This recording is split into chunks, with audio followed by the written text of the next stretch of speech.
Hi guys, welcome to Dharsha's cooking. இன்னைக்கு ஒரு easy and சிம்பிளான லன்ச் ரெசிபி தான் செய்ய போகிறோம். அப்படி என்னன்னு பார்த்தீங்கன்னா ஆனியன் ரைஸ். வாங்க ஆனியன் ரைஸ் எப்படி செய்யணும்னு பார்க்கலாமா?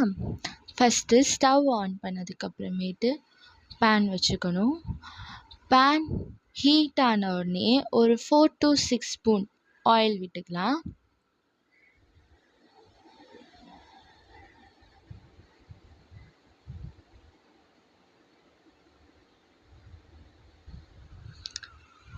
ஸோ நான் அப்போது 4 ஸ்பூன் ஆயில் விட்டுருக்கேன். ஆயில் வந்துட்டு நல்லா ஹீட் ஆன உடனே நம்ம அது கூட கடுகு சேர்த்திக்கலாம்.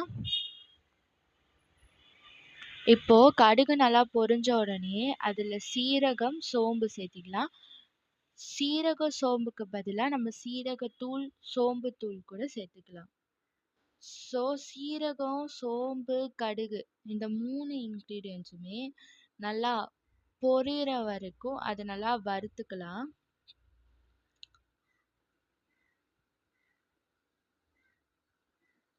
இப்போது சீரகம், கடுகு, சோம்பு 3மே பொரிஞ்சிருச்சு.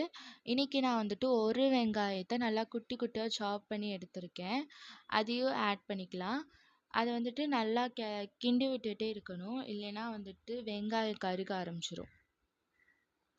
இந்த மாதிரி வெங்காயம் வந்துட்டு கண்ணாடி நிறத்துக்கு வந்தோடனே நம்ம இதில் மசாலாஸ் ஆட் பண்ணிக்கலாம்.